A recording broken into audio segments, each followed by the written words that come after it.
So let's start about that. $1.99 a gallon. It might be great for a lot of people in terms of filling up their gas tanks. A real question around drill, baby, drill, and how much you're incentivized to increase production given the lower cost of oil.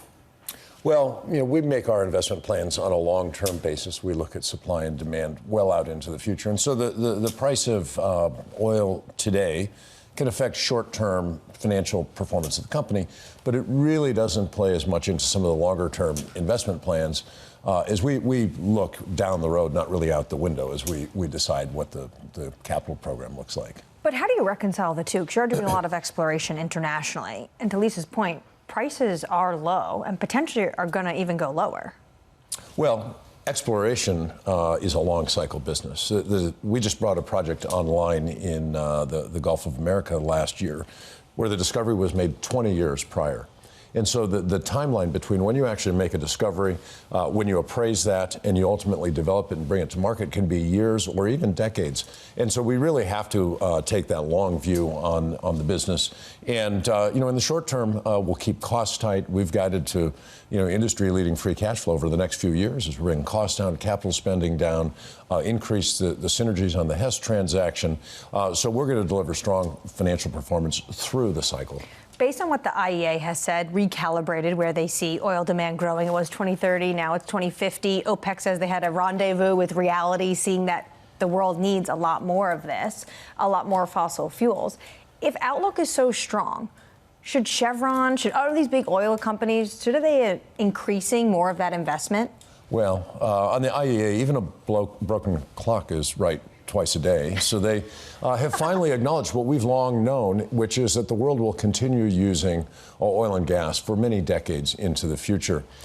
We are in that long cycle business, and the capital spending, Anne-Marie, has become more efficient in our industry. A decade ago, we were spending money on big projects. There was a lot of growth going on in shale at a relatively high cost structure, and the entire industry has found ways to standardize designs, simplify projects, and actually get more for every capital dollar that we spend. So the size of our capital spending doesn't necessarily correlate to the growth the way that it would have in years gone by. When it comes to expansion, the U.S. government is backing this plan Iraq has to transfer Lukoil stakes to an American company.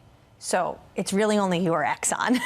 How are those negotiations going? Well, I can't comment on commercial negotiations. What I will say is we've got a well-established reputation as a good partner, as a world-class operator in international locations. We're sought out as a partner in countries around the world. We've got a long history working in the Middle East, and we put a real premium on partnership, and that goes to every country we work with and every company we work with. Can you talk about those assets, though? Do you think those would be good assets to the Chevron portfolio? Well, we always look to strengthen our portfolio. Iraq is a country that's blessed with very substantial petroleum resources and some of the largest fields in the world. And so those are the kinds of things that we always look at. You've been talking about the capital profile and investments and how it's become a lot more efficient to make the same kinds of investments and frankly, the same kind of output.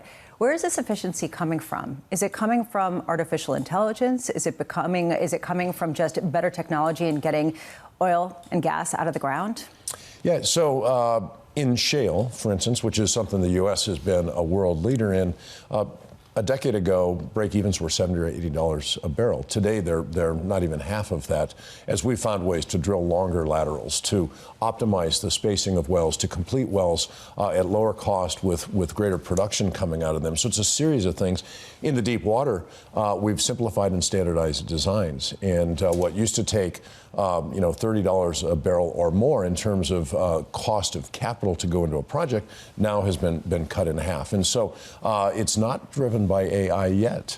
I do think over time we're going to see technologies like that continue this path that we're on. We're going to get to that in just a second. If that's the case, if you can get more, even at a break-even cost that's a lot lower, why has the rig count gone down so much? Why aren't there more rigs coming online, given the capacity here in the United States? Because we can drill more feet per day with a rig today than we could in the past. And so rig count is not nearly as interesting a metric as how many feet a day you can drill, how many wells you can complete in a period of time.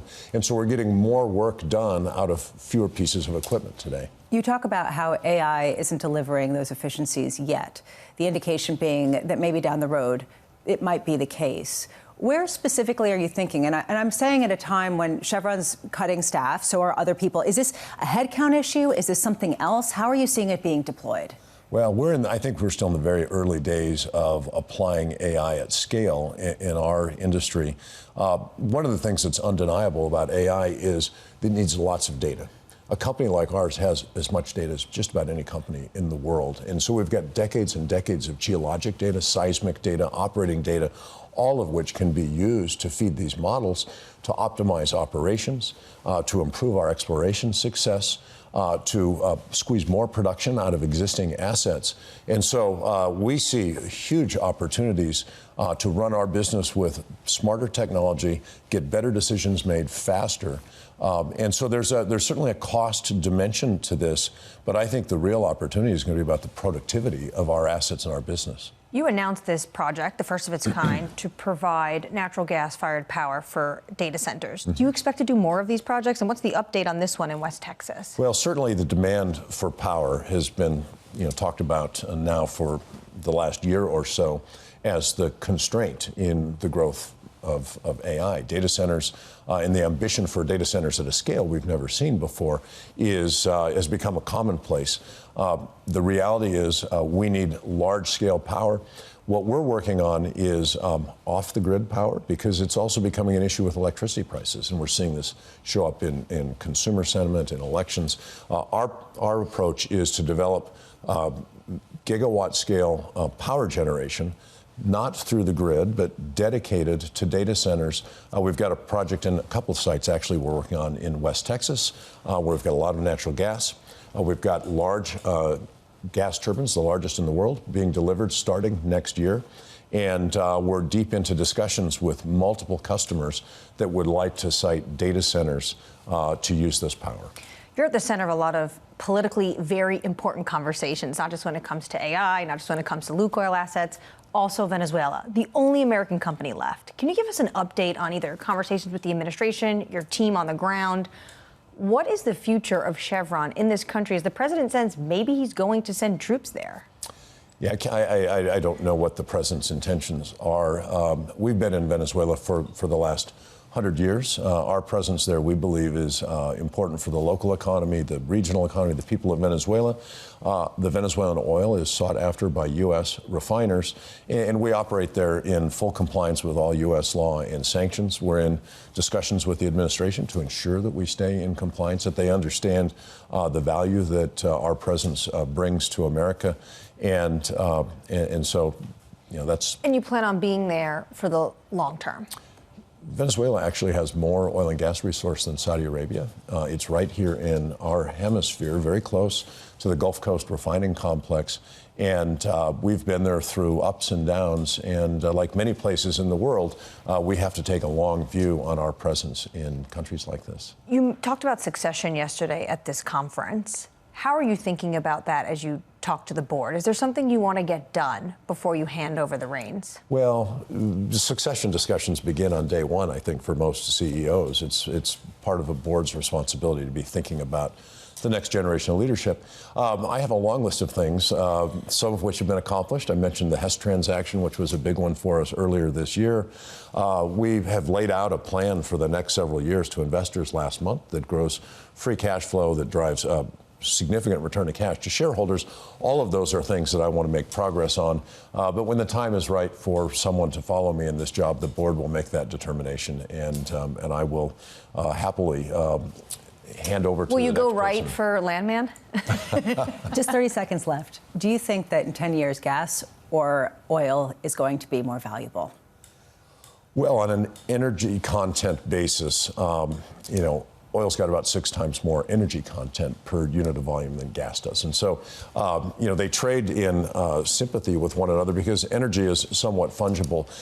I think both of those commodities are going to be essential to the global economy. I think demand for both of those will be much higher than it is today. And I think you're going to see good companies in our industry still producing more of that and doing it in a way that keeps costs very affordable for the economy.